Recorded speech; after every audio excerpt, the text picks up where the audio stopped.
Subversion is the term, if you look in a dictionary or criminal code to that matter, usually is explained as a part of activity to destroy things like religion, government, system, political, economical system of a country. And usually it's linked to espionage and such romantic things as blowing up bridges, sidetracking trains, cloak and dagger activity in Hollywood style. What I'm going to talk about now has absolutely nothing to do with the cliché of espionage or KGB activity of collecting information. So the greatest mistake or misconception, I think, is that whenever we are talking about KGB, for some strange reason, starting from Hollywood movie makers to professors of political science and quote-unquote experts on Soviet affairs, or Kremlinologists as they call themselves, they think that the most desirable thing for Andropov and the whole KGB is to steal blueprints of some supersonic jet, bring it back to Soviet Union and sell it to the Soviet military-industrial complex. It's only partly true.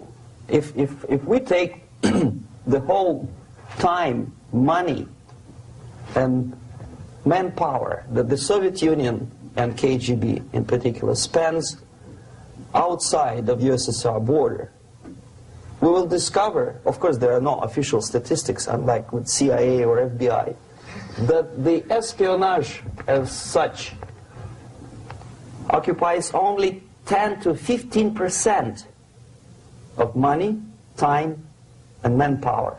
15% of the activity of KGB. The rest, 85%, is always subversion. And unlike a dictionary of English, Oxford Dictionary, subversion in Soviet terminology means always a destructive, aggressive activity aimed to destroy the country, nation, or geographical area of your enemy.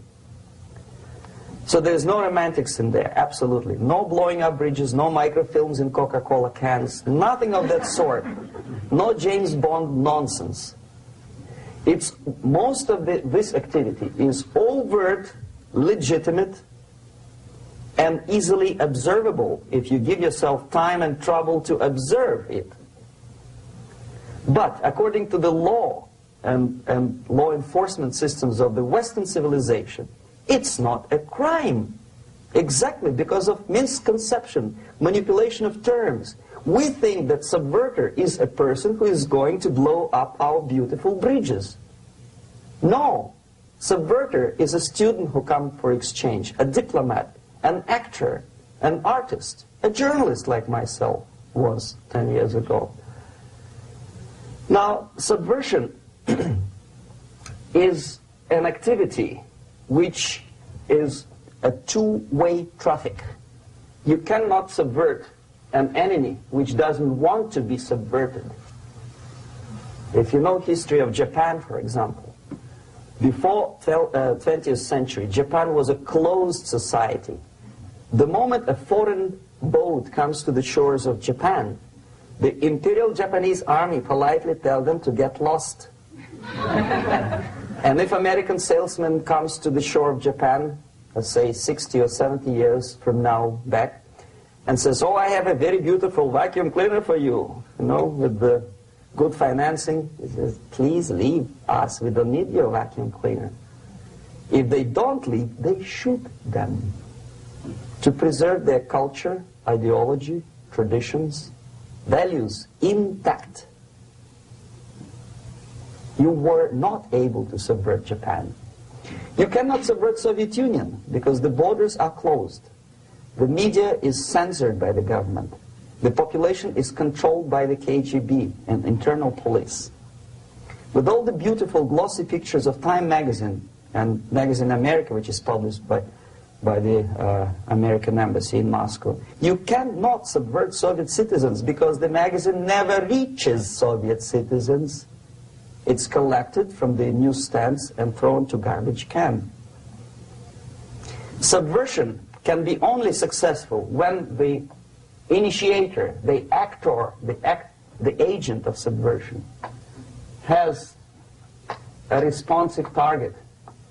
It's a two-way traffic. United States is a receptive target of subversion. There is no response similar to that one from United States to the Soviet Union. It stops halfway somewhere. It never reaches here. The theory of subversion goes all the way back 2,500 years ago. The first human being who formulated the tactics of subversion was a Chinese philosopher by the name of Sun Tzu.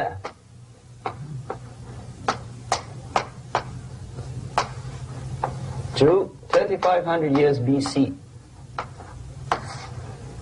He was an advisor for several imperial courts in ancient China. And he said, after long meditation, that to implement state policy in a warlike manner, it's the most counterproductive, barbaric, and inefficient to fight on a battlefield. You know that war is continuation of state policy, right? So if you want successfully to implement your state policy, and you start fighting, this is the most idiotic way to do it. The highest art of warfare is not to fight at all,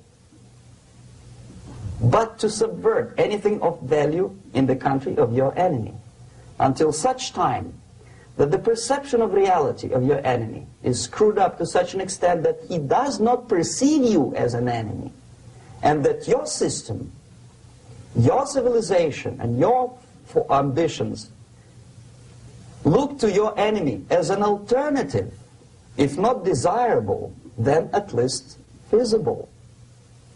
Better red than dead. That's the ultimate purpose, the final stage of subversion, after which you can simply take your enemy without a single shot being fired, if the subversion is successful. This is basically what subversion is. As you see, not a single mentioning of blowing up bridges. Of course, Sun Tzu didn't know about blowing up bridges. Maybe there were not that many bridges at that time. But the basics of subversion is being taught to every student of KGB school in USSR and to officers of military academies. I'm not sure if the same author is included in the list of reading for American officers, to say nothing about ordinary students of political science.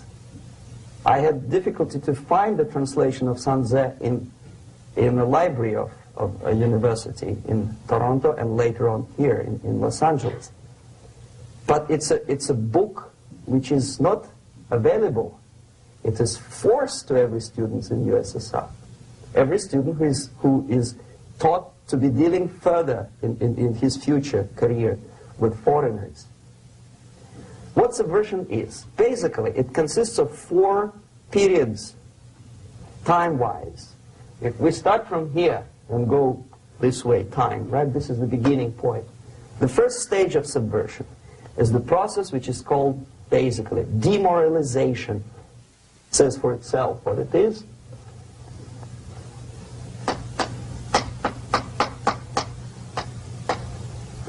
It takes from, say, 15 to 20 years to demoralize a society. Why 15 or 20 years? This is the time sufficient to educate one generation of students or children. One generation.